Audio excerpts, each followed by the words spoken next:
dito tayo, no? So, sanabi ko nga sa inyo, huwag natin tantanan itong report ng bicameral na. Itong fill in the blank. Ito, may bago na naman dito ngayon. Ito post ito ng Ma'am Cathy sa post, no? So, ito yon. Ito na yon. Ngayon, ayan, no? Nabasa nyo ba yan? Escudero. Ito, galing po ito sa GMA News online, no? Escudero Bicam report on 2025 budget had no blank item. Tapos sa baba, Kimbo confirms blanks in the budget Bicam reports but says funding already identified. Ito, nagkasalubong, nagkanda salawat, salubong na sa, kumbaga sa nagsungag na. Ganyan talaga yan. Pag medyo hindi kayo sigurado sa pinagsasabi nyo, kung mayroon kayong pinagtatakpan, talagang magkanda huli-huli talaga yan. Magkanda. Likot-likot talaga yung mga dila ninyo, yung mga ano kayo mga kawatan kayo, mga butbuton yun kayo mo, mga butbuton yun kayo mo, mga politiko kayo mo diha, mga butbuton mo. Ayan. Anong sabi? Alam niyo naman ito si Stella Kimbo na dahil dito sa issue ito nakapagpalit to ng pangalan, no? Nagiging Stella Takbo ito ng mga ilang takbo sa video. Stella Takbo. Ngayon, siguro nakapag nabuo na yung script niya ba, biglang bumelta. Confident. Wala kay team line, no? Typographical error, no? Napakadami niyang sinasabi nung humaharap na siya. Baka tumatapang na siya, no? Naging Stella Kimbo na siya, hindi na siya Stella Takbo. Dami sinasabi. At ngayon, so nagkanda salubong na yung mga nila. Yung sa Senado, pinanindigan, maraming nagsasabi sa mga senador na pumipirma na walang blanco, may walang mga blanco yung pinirmahan namin. Walang mga blanco yun yung mga sinating si Crispo, sino ba? Risa Hontiveros, yung Senate President. Walang blanco, ito. Kim mo. May blanco. Ano na? Na kayo, pinagluluko nyo talaga yung mga tao, kayo lumayas kayo sa mga pwesto nyo. Kasi kitang-kita na hindi para sa Pilipino yung ginagawa nyo.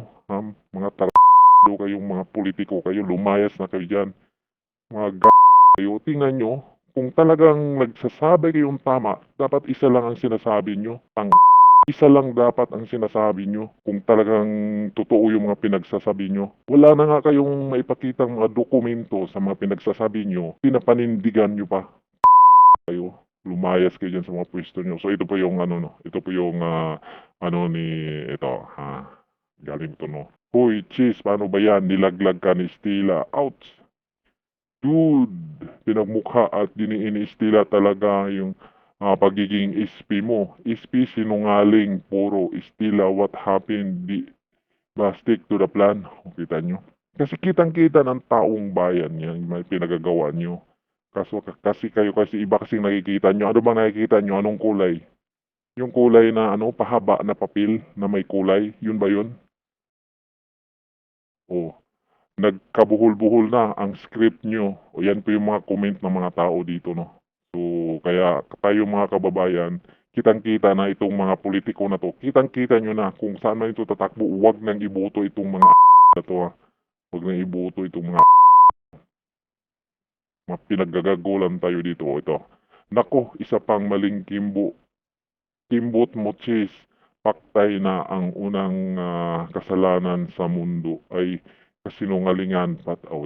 Yan po yung mga komento dito sa mga tao. Kaya dito, makikita nyo, paano nyo lulusutan to? Kahit ano-ano ng mga pinagsasabi nyo. Unang-una, dahil alam naman natin na unang lumabas itong issue na to, nilabas to ni Congressman Ungab at nila ni kasama si dating Presidente Duterte at si Atty. Bac. Ito lang sa may cam, no. Walang binanggit na iba, walang binanggit na Malacanang, walang binanggit na DBM, walang binanggit na yun lang sinasabi nila na yung final by report ay may blanco.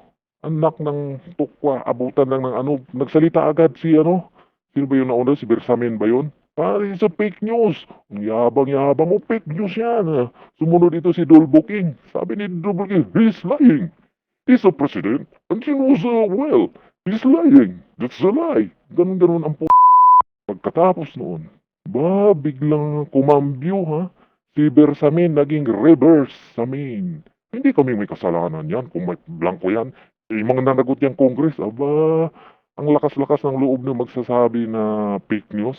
Tapos ngayon tutulak nyo na. Ha? Kasi sa buwatan kasi kayo. Kaya may oras din kayo. Bitay. Bitay. Bitay. Kaya may oras din kayong mga sinungaling kayong mga politiko. Kayong iba kayo, kaya nga, kung may mananagot dito, ito si Marcos ang may mananagot dito. Dahil yung mga ano dyan, iba dyan, appointed lang yan ni Marcos. Si Marcos ang nagtuturo dyan. Ha? Si Marcos. At yung iba namang nagpapagulo sa bayan natin dahil nakapwesto, binuboto lang po yan ng mga iilang Pilipino. Iilang Pilipino lang ang bumuboto niyan. Hindi nga umabot 1 milyon mga boto niyang mga hinayok na yan eh. Buong Pilipino ang talagang ano sa ginagawa nila. Samantalang ito si BP Sara Duterte, binuboto ng 32 milyon. Yun pag ipa-impeach nyo, mga ba kayo? Ha? Mga ba kayo?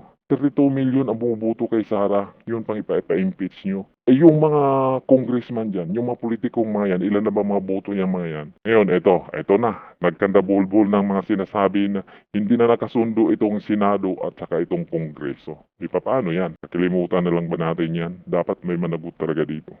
So this is the final bicameral conference committee report. Ito po yung nagiging basis ng General Appropriations Bill. GAB po ha, GAB. Iba yung GAB, iba yung GAA. Pag ito po'y pinirmahan na, this will be reduced in its final form. Ang tawag po doon yung General Appropriations Bill.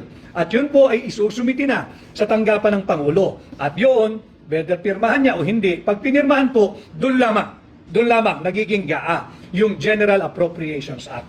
Labanan po natin ang fake news. Yan ang sabi ng Malacanang. Tulungan natin. Labanan ang fake news. Tulungan natin ang Malacanang. Tama naman nung Malacanang. Bahala ka na. Basta't napirmahan ko na yan. Magbabakasyon na muna ako. Meron ho kasi isang senador na nagsasabi, tinitingnan naman daw ho ng mga staff niya yan. Hindi trabaho ng staff mo ito. Malinaw din po dito eh. Nakasulat po dito, may omnibus motion po sila. Oh. Dito nakalagay. Po. Itong bahaging ito. Ang nakalagay po dito, na yung technical staff ng House Committee on Appropriation and the Senate Committee on Finance are authorized. Binibigyan ho nila ng kapangyarihan na ano? To correct typographical, grammatical, or printing errors. Tatlong bagay lamang hayan.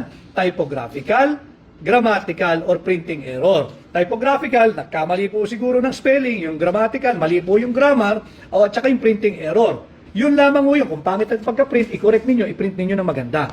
Pero wala pong otoridad ang mga staff ng mambabatas ng senador na punuan po ito. Again, that is an abandonment of a sacred constitutional duty na hiningi ninyo sa amin nung nanghiram kayo ng mandato na maging senador na inyong babantayan ang kaban ng bansa at poprotektahan ang pera naming mga Pilipino. Hindi mo pwedeng ibigay yan sa staff mo. Di magpalit na lang kayo, yung staff mo na lang ang senador, ikaw na lang ang staff niya.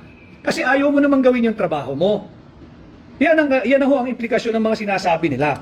So, yung mga larawan po na nagtatrabaho sila,